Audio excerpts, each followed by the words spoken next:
तो कहानी की शुरुआत होती है और एक बूढ़ी औरत को दिखाया जाता है जो कि अपनी ग्रैंड डॉटर को एक कहानी सुनाने वाली होती है। यहाँ पर वो अपनी कहानी शुरू करती है। वो बताती है कि एक शहर में एक लड़की रहा करती थी और वो ब्रॉटन सेलिंग का काम करती थी, यानी वो एक सेलर होती है। वो घर घर जाकर अपनी चीज़ों को सेल करती थी। अब जब वो वापस जाकर अपनी कार में बैठती है तो वहाँ पर उसे अपने मिरर में एक बहुत ही आलीशान बंगला दिखाई देता है, जिसके बाद वो लेडी वहाँ पर जाने का सोचती है। जिसके बाद वो अपनी कार को यू टर्न करके उस बंगले तक पहुँच जाती है और उसे वो जगह देखने पर बहुत ही पसंद आती है और उसे वहाँ का गार्डन तो और भी ज़्यादा पसंद आता है, क्योंकि यहाँ पर जो पेड़ पौधे होते हैं वो बहुत ही खूबसूरती के साथ काटे और डिज़ाइन किए हुए थे। जिसके बाद हम देखते हैं कि वो लड़की उस महल के अंदर जाती है जहाँ पर उसे कोई भी नजर नहीं आता। वो महल पूरी तरीके से खाली होता है और वो देखते हैं कि वहाँ महल में उसके चारों तरफ बहुत बड़ी बड़ी अजीब और गरीब तरह की मशीनें होती हैं। और इस जगह को देखने के बाद ऐसा लगता था कि बहुत सालों पहले यहाँ पर किसी तरह के एक्सपेरिमेंट किए जाते थे, क्योंकि वो मशीनें देखने पर इस टाइम की तो बिल्कुल नहीं लग रही थी। जिसके बाद वो महल में ऊपर की तरफ जाने लगती है और उसे कुछ आवाज़ें भी आती है। इसके बाद वो महल के ऊपर पहुंचने के बाद देखते हैं कि कोई उसे साए में बैठकर देख रहा है। जिसके बाद वो लेडी उस चीज़ को आवाज़ देकर अपने पास बुलाने लगती है। जिसके बाद वो उसकी आवाज़ सुनकर उसकी बात मानते हुए उसके पास आने लगता है और यहाँ पर वो लेडी उसको देखने के बाद बहुत डर जाती है, क्योंकि यहाँ पर इस जीव ने अपने हाथों में बहुत तरह के हथियार लिए होते हैं। जिसके बाद वो औरत उसे देखकर भागने का सोचती है, लेकिन तभी वो आदमी बोलता है कि रुक जाओ, मुझे यहाँ पर छोड़कर मत जाओ। तब यहाँ पर जब वो लेडी गौर से उसे देखती तब उसे पता चलता है कि इस आदमी ने अपने हाथों में कोई हथियार नहीं लिए हैं, बल्कि उसके वो खुद के हाथ ही हैं। और यहाँ पर अब हमें पता चलता है कि ये सब इसलिए था क्योंकि वो कोई इंसान नहीं बल्कि एक रोबोट होता है। तो अब यहाँ पर ये लेडी उसे उसका नाम पूछती है, जिसके बाद वो रोबोट अपना नाम उसे एडवर्ड बताता है। और यहाँ पर ये रोबोट बताता है कि मैं बस एक रोबोट हूँ और मैं पूरी तरीके से कंप्लीट नहीं हूँ, इसी वजह से मुझे पूरा नहीं बनाया गया। अब ऐसा सुनने के बाद इस लेडी को बहुत ही दुख होता है और इसके साथ साथ वो रोबोट काफी सहमा हुआ और खुश बिल्कुल नजर नहीं आ रहा था। अब यहाँ पर ये लेडी गौर करती है कि उस रोबोट के चेहरे पर बहुत सारे स्कार्ट हैं, जिनको वो आहिस्ता से साफ करने लगती है। और यहाँ पर वो कहती है कि मैं तुम्हें अब यहाँ पर अकेला छोड़कर नहीं जाऊंगी। जिसके बाद वो उसके साथ हमदर्दी दिखाती है और उसे वापस अपनी कार में लेकर जाती है। अब हम देखते हैं कि एडवर्ड जब उस लेडी के साथ कार से जा रहा था तो वो अपने आसपास की चीज़ों को देखकर काफ़ी खुश होता है। और यहाँ पर अब ये बहुत खुश होता है क्योंकि ये पहली दफ़ा उस बंगले से बाहर निकल कर आया होता है। जिसके बाद हम देखते हैं कि वो लेडी उसको अपने घर पर लेकर आती है। अब इसके बाद वो उसे घर लाने के बाद पहनने के लिए कुछ कपड़े भी देती है। अब यहाँ पर उस रोबोट के हाथ में सीजर्स होती है, इसलिए वो अपने कपड़ों को खुद से नहीं पहन पाता, तो उसको कपड़े पहनने में वो लेडी उसकी मदद करती है। जिसके बाद कैसे भी करके वो उसे नए कपड़े पहना देती है।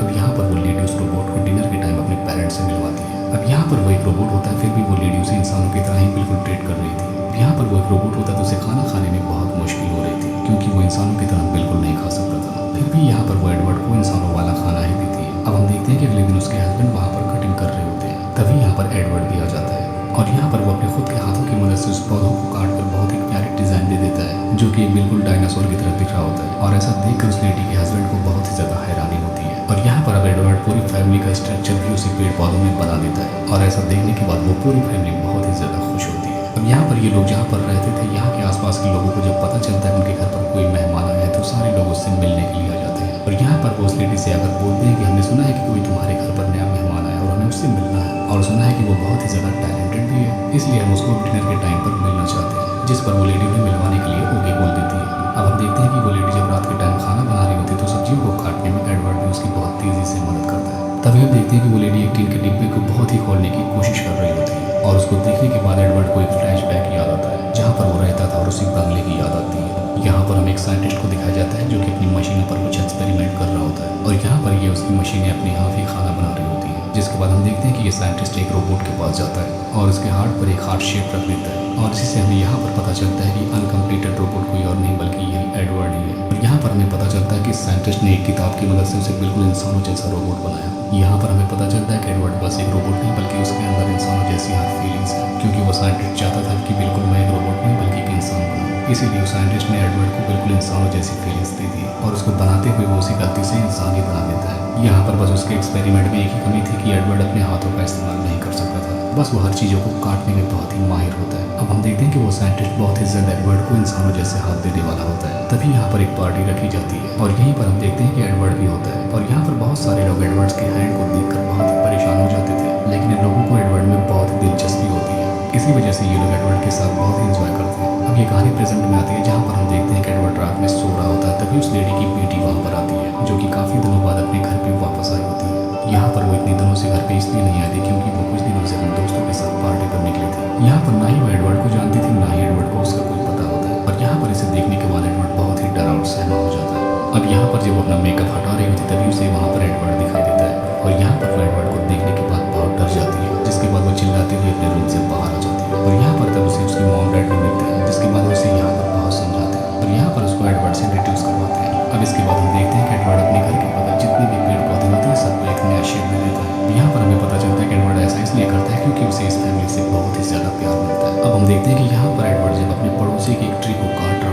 तभी वहाँ पर उनका डॉगी भी आ जाता है, जिसके बाद बहुत ही ज्यादा बड़े होते हैं। और यहाँ पर हम देखते हैं कि एडवर्ड उस डॉगी के बाल भी काटना शुरू कर देता है और यहाँ पर उस डॉग को एक बहुत ही खूबसूरत डिजाइन देता है। और ऐसा देखकर डॉगी के मालिक को बहुत ही अच्छा लगता है और ऐसा देखकर बाकी सब लोग भी अपनी डॉगीज को लेकर उसके पास कटिंग के लिए आ जाते हैं। और यहाँ पर सब लोग अपने डॉग्स के बहुत ही प्यारे प्यारे हेयर कट्स करवाते हैं। अब यहाँ पर हम देखते हैं कि एक लेडी अपनी छोटी सी डॉगी को लेकर आती है और उसके हेयर कट को चेंज करवाती है, जिसके बाद उसे अपना डॉगी बहुत ही पसंद आता है। अब यहाँ पर वो लेडी एडवर्ड से कहती है कि क्या तुम मेरे भी हेयर कट्स कर सकते हो, जिसके बाद हम देखते हैं कि अब एडवर्ड उस लेडी के बाल को भी काटना शुरू कर देता है। अब यहाँ पर उस लेडी की इतनी खूबसूरत हेयर कट्स देखने के बाद आसपास की सारी लेडीज उसके पास आ जाती है अपने हेयर कट्स करवाने। अब इसके बाद हम देखते हैं कि यहाँ पर सारी लेडीज अपने हेयर कट्स करवाती है, यहाँ तक कि वो भी लेडी जो यहाँ पर एडवर्ड को लेकर आई होती है वो भी अपने हेयर कट्स उसी से करवाती है।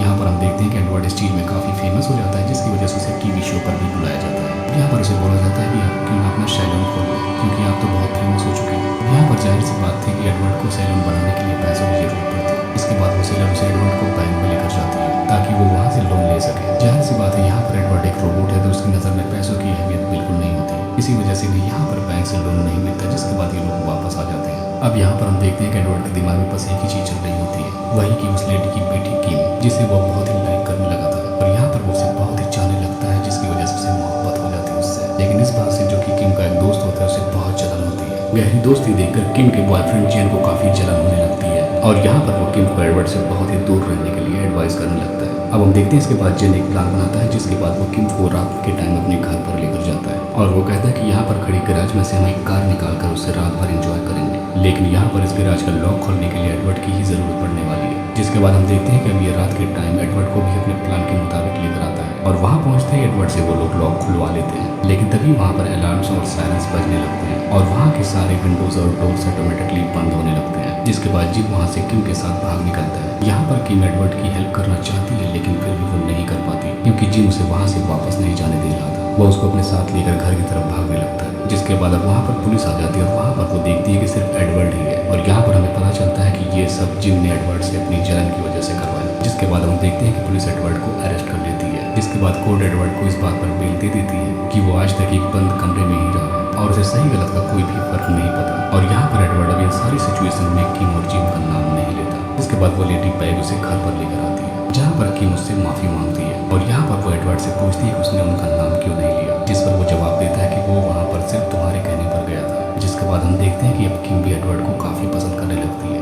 लेकिन अब यहाँ पर किम उसे पसंद तो करने लगती है, लेकिन बाकी अगल बगल के लोग किम को चोर समझने लगते हैं, जिसके बाद वो लोग उसे नापसंद करना शुरू कर देते हैं। अब अगली सीन में हमें दिखाया जाता है कि क्रिसमस डे का टाइम होता है और यहाँ पर किम ट्री डेकोरेट कर रही होती है, तभी उसे बाहर स्नोफॉल नजर आता है। लेकिन जब वो बाहर जाती है तो देखती है कि एडवर्ड उसके लिए एक बर्फ की डिजाइन बना रहा होता है, जिसके काटने छाटने की वजह से उसे लगता है कि शायद स्नोफॉल हो रही है। यहाँ पर एडवर्ड अपने काम में इतना फोकस होता है कि उसे किम के वहाँ पर पहुँचने का अंदाजा भी नहीं लगता, जिसके बाद किम उसे दूर से आवाज लगाने लगती है, जिसकी वजह से वो डर कर नीचे गिरने लगता है और इसकी वजह से किम के हाथ से उसके चाकू किम को लग जाते हैं। जिसके बाद उसकी मोम भी बाहर आ जाती है, जिसके बाद किम अपने मोम को बताती है कि बस ये एक एक्सीडेंट था। लेकिन ऐसा देखने के बाद जिम काफी गुस्से में आता है और यहाँ पर वो एडवर्ड को काफी बुरी तरीके से धक्का भी देता है और यहाँ पर उसे काफी बुरा भला भी बोलता है कि वो यहाँ से अब इन सबको छोड़कर बस चला जाए और वो किम से तो एकदम दूर रहे। अब ऐसा देखने के बाद एडवर्ड को काफी बुरा लगता है। यहाँ पर वो अपने चाकू से किम के दिए हुए कपड़ों को फाड़ के जाने लगता है और रास्ते में जाते हुए अपने हाथों से बनाई हुई सारी चीजों को वो बर्बाद करते जाता है। और यहाँ पर एक लेडी अपनी खिड़की से ये सब कुछ होते हुए देख रही होती है, जिसके बाद वो पुलिस को फोन कर देती है। जिसके बाद हम देखते हैं कि एडवर्ड एक जगह पर बैठा होता है, लेकिन तभी वहाँ पर एक डॉग भी आ जाता है, जिसे देखने के बाद एडवर्ड का गुस्सा ठंडा हो जाता है और वो घर वापस चला जाता है। और वहाँ पर अब किम के अलावा कोई और नहीं होता, क्योंकि बाकी सब एडवर्ड को ढूंढने के लिए निकल पड़े होते हैं। जिसके बाद किम उसे अपने गले से लगने के लिए कहती है, लेकिन यहाँ पर एडवर्ड मना कर देता है, क्योंकि उसके हाथ सीजर्स के हैं और उसकी वजह से किम को चोट आ सकती है। लेकिन यहाँ पर किम उसे फिर भी गले से लगा लेती है और अब यहाँ पर एडवर्ड को फ्लैशबैक से याद आता है कि उसका साइंटिस्ट उसे हाथ लगाने ही वाला होता है, तभी उसे हार्ट अटैक आ जाता है और वहीं पर उसकी डेथ हो जाती है, जिसकी वजह से एडवर्ड के हाथ भी खराब हो जाते हैं और उन्हें दोबारा प्लांट भी नहीं कर सकता था। और यही बात एडवर्ड ने मूवी के शुरू में किम की मोम से बताने की कोशिश की थी, लेकिन उसे फिर ये बात समझ नहीं आ रही थी। जिसके बाद हम देखते हैं कि उसका फ्लैशबैक खत्म होता है और यहाँ पर एडवर्ड किम को अपने गले से लगाया होता है और यहाँ से वो जिम को बहुत बुरी तरीके से कार चलाते हुए देखता है और तभी उसे याद आता है कि केविन बाहर खेल रहा है, जिसके बाद वो फौरन उसे बचाने के लिए बाहर जाता है। अब यहाँ पर एडवर्ड केविन को गाड़ी से तो बचा लेता है, लेकिन उसकी सीजर से उसे चोट लग जाती है। इसके बाद वहाँ पर बाकी मेंबर्स आ जाते हैं और यहाँ पर गलती से उस बच्चे के डैड को भी उसकी सीजर लग जाती है। इसके बाद जिम बहुत ही गुस्से में एडवर्ड पर हमला करता है और यहाँ पर उसे बुरी तरीके से मारने लगता है। अब यहाँ पर अपने आप को बचाते हुए वो जिम को भी जख्मी कर देता है, जिसके बाद यहीं पर पुलिस भी आ जाती है। अब इस सिचुएशन में एडवर्ड के पास कोई भी ऑप्शन नहीं बचा था, जिसके बाद वो अपने मैंशन में वापस जाना चाहता है, जहाँ पर वो हमेशा से अकेला ही रहता था।